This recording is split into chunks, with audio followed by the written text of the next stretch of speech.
Before we get to Tennessee and any questions, I want to address a few things regarding Charles Bediakow and the process of him becoming eligible to play for us. So first of all, the system's clearly broken, and I'm all for figuring out a way to fix it.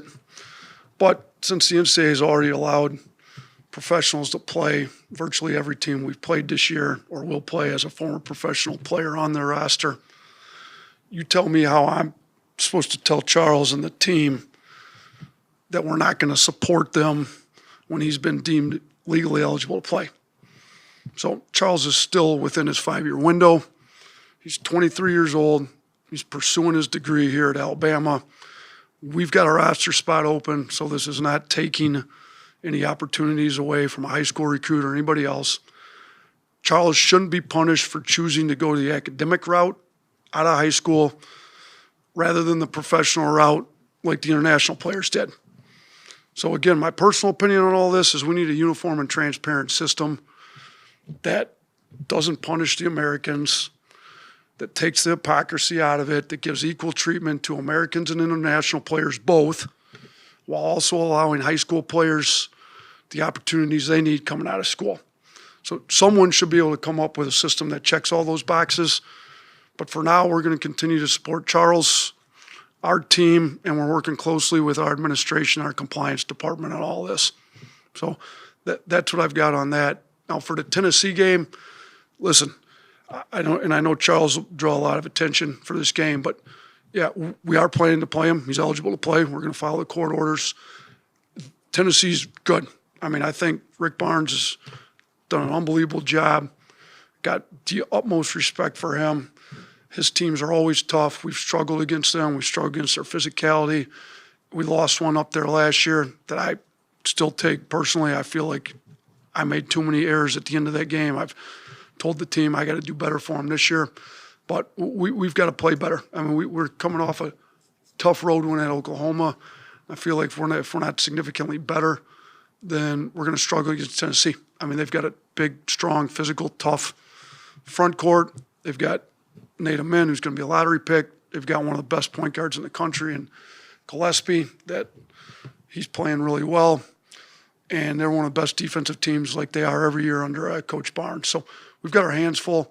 You know, we're trying to compete for a league championship. You know, we can't afford to drop home games. We've already dropped one against Texas, so we got to be ready to go. I feel like we've had a good week of practice. I think the most, and like I said, going into this week off with our bye game, the most important thing, in my opinion, was getting healthy. I feel like we've gotten a lot healthier. Taylor looks a lot better. And sometimes it's, you know, he had a hand injury, but, man, it feels like him taking the time off with his hand. His legs have gotten better. I feel like he's gotten better. London's gotten healthier. LeBaron wasn't 100%. He looks a lot better. Trelly's looking a lot better. He practiced today in most of the stuff. As long as he still feels great tomorrow, I anticipate him being able to go. So we're getting the guys we need to play healthy. Keaton, Davion, and Collins, obviously, those three will be out. Everybody else we're anticipating playing against Tennessee, and we're going to need them because they're a good team. We got to play well tomorrow. I don't know how much you've paid attention to it, but it seems like every coach in the country has an opinion on this. Just what's been your reaction to all their opinions? You know what, and I've said this before, I take social media off my phone for the whole season. Really doesn't do anything except distract me from doing my job. So, you know, and people have forwarded me some stuff that, you know, I got friends that are fans, and, you know, my staff doesn't all take it off because they got to deal with recruiting a lot more and all that. So I've been sent some stuff. Like, everybody's going to have their opinions. I respect them. I'm focused on our team and what we need to do to get better, and that's where I'm going to keep my focus. I think focusing on all that other stuff distracts me from doing my job. Yeah, what ultimately made you comfortable doing this? Yeah, I mean, I think, to me, it makes sense. Like, so the James Najee situation was what really kind of put it over the edge, in my opinion. You know, and you're kind of watching as all these things go, and these European players are, you know, there's some guys that played 4 years in the second best league in the world, the EuroLeague's the second best league in the world. The NBA and then the EuroLeague. I had a former player, Will Clyburn, that was a EuroLeague MVP, I believe in 2019. He turned down NBA jobs to stay in the EuroLeague because he's making more money over there. So you see all these players in the EuroLeague coming over and being eligible to play in, well, they're pros, they're professionals playing in the second best league in the world behind the NBA. So then you see a guy like James Nagy, and Charles actually sat right next to Nagy at the draft that year. And Nagy goes 31st in the draft, plays 3 years in Europe, gets declared eligible with 4 years of eligibility at Baylor. It kind of made Charles and his camp and us, and we both had mutual interest, and it seemed like it made a lot of sense. If a guy that actually got drafted in the same draft as him is eligible to play 4 years, Charles is still within his 5-year window. Let's pursue it. I assumed the NCAA would deem him eligible. They didn't. The court system deemed him eligible, and we're comfortable with what's happened so far. How has the rest of the team reacted to Charles coming in, and just kind of how has he adjusted if he's been practicing with the team this week? Yeah, so they're great. I wouldn't bring a guy that wasn't high character into the team, and I think we got a team full of high character guys. We've got a need for it. We assumed Collins was going to be able to play this year. He's had the heart condition all year. It doesn't look like he's going to be able to play this year. Keaton, has been playing backup 5, some 4. He's come across injuries. I don't know when he'll be able to play again. Taylor's been in and out. We were thin in the front court after Collins went out to begin with. Our players are trying to win. Their goals are high. Charles is going to contribute to them winning, and he's a great guy. He's been an unbelievable teammate. Every kid that played with him is 2 years here. Love playing with him. So he's been welcomed in. Charles was here when some of these guys came on visits, and they know him from then too. Charles has been around. She was here last year when they played in Birmingham last week. He came down with their coaches and watched practice. He's been around. So, and I stay in touch with all our former players. So I've continued to talk to him through the years, and I love having our guys come back. So he's been a guy that's been around. They're pretty comfortable with him, and he fits in great. He practiced today. We can play him and Aiden Sherrill together. Aiden Sherrill spaces the floor really well, can play some 4. There's a lot of teams in our league that play 2 bigs. Noah and Aiden can play together. We've done that already. Charles and Noah can play together. All those guys that frees Taylor and London up to play a little bit more what their position is. I think it helps everybody out, and they're all thankful for a guy to help us win some more games. Do you think this is good for the sport? And if not, do you feel any personal responsibility for it, or is it just a system thing? Kind of like I said, that we've got to come up with a uniform and transparent system that doesn't give preferential treatment to international players like the current system does, because those guys can play 4 years professionally and then come here. So is it good for the sport? I mean, at some point we've got to get it to where everybody's got a uniform, transparent. We all know who we can recruit and who we can't recruit. That doesn't give preferential treatment to international players. And once they figure that out, it'll be great. So if this helps them get to that point, that's great. But they need to get to that point. Yeah, is there any concern or worry about potential punishment from the NCAA if he doesn't win the hearing on Tuesday next week? No, none. We've been in constant contact with our administration and compliance, so there's no concern with that.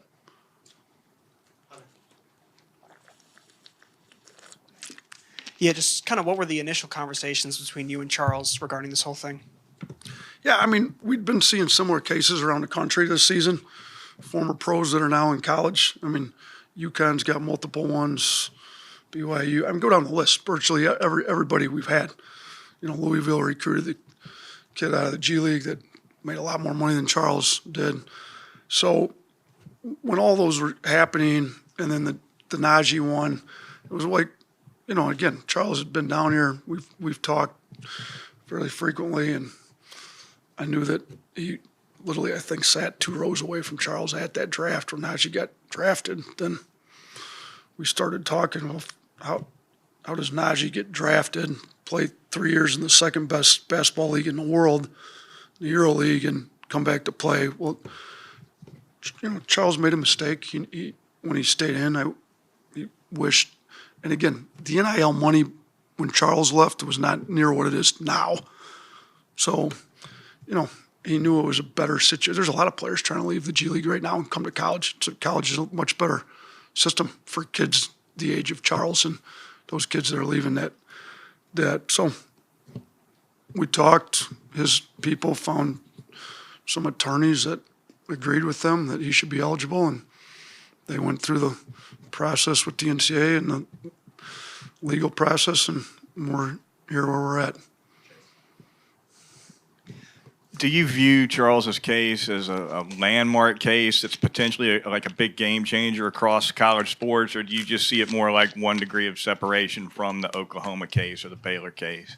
Yeah, I think it's more like 1 degree of separation. I mean, I'm not sure I know they're trying to make a differentiation between Charles and some other cases, but not sure how you tell a guy that's played 4 years in the Euro League, which is a lot higher level than the G League, that he's eligible to come. And because Charles chose to go to an academic institution to start with, and the other players chose to go the professional route, that Charles is going to get punished. Really what it does, it gives very preferential treatment to the international players and penalizes American players for choosing to go to an academic. And we are in the NCAA, which is a conglomeration of academic institutions. We should not be punishing American kids that go to American high schools that then go to colleges from being able to come back to pursue their degree and play in college, and giving preferential treatment to international players. So I think it's just one more line in making sure that it's equal treatment between Americans and international players. I don't think it's some landmark case. If some other people want to view it as that, they can, but that's not at all how we viewed it. We didn't think it was really any different than a lot of the other professional players that are currently playing college basketball right now. What can Charles give your team on the defensive end, and how has he developed since leaving Tuscaloosa? Yeah, obviously we haven't had him here in practice a lot this week, just limited, but based on what he did here in the past, he obviously gives shot blocking, rebounding, lob target. I think our guards like playing with him in practice. He can go get some lobs. As far as his development goes, it's hard for me to see. He's really good at the stuff that we used him with when he was here, and he was here not that long ago. So he was a sophomore and Nick Pringle was a junior that year. Nick Pringle's still playing in the SEC. So Pringle's been in college longer than Charles is. Like that's where some people got to understand. He's in his 5-year window, and he's 23 years old. He was here not that long ago. And when he was here, he was an elite rim protector, very good post defender, rebounder, very good lob target. And I think his game's continued to develop, and we'll try to use some of the stuff he's developed. But right now, we're just trying to get him used to playing with the players we have. It was a lot easier for him to come back because he's been in our system. Our system gets tweaked a little bit every year, but Fleming's been in the NBA,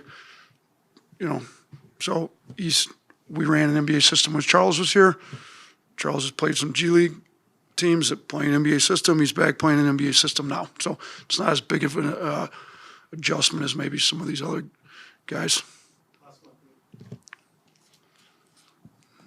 Yeah, Coach, just kind of looking at the timeline of this, has this been kind of a planned date? How long has it been kind of established?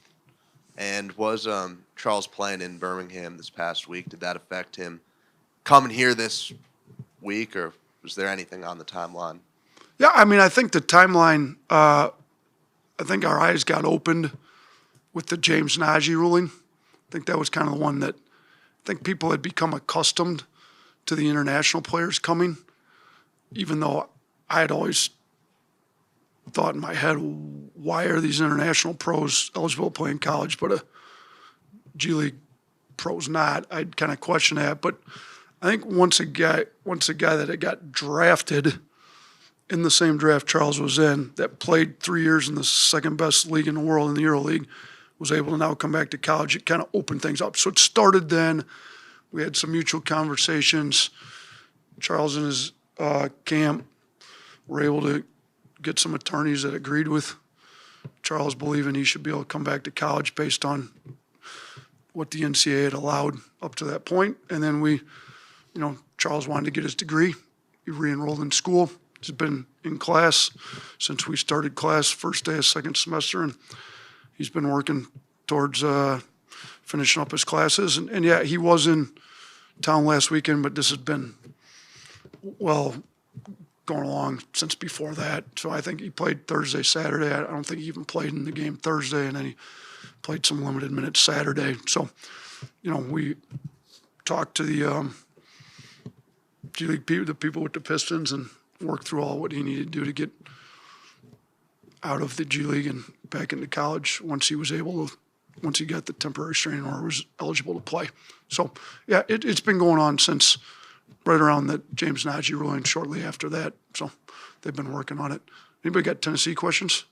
We do have a big SEC game tomorrow for those of you that follow SEC basketball. This kid, yeah. Nate Mintz, very good player. And they play him at the 3, and you're going to have to guard him, with a guy that's probably undersized because he's a 6'10" 3-man, and I saw him play in high school.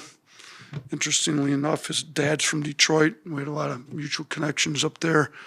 And, we tried to recruit him for a little bit. I think he's a really good player, but we're going to have to guard him with more of our wings because they usually play 2 real bigs. Occasionally they'll play him at the 4, but mainly he's the 3. So we're going to have a size problem. So we're going to have to, guys are going to have to pressure him and play him. They play him like a guard, so we're going to have to guard him like a guard.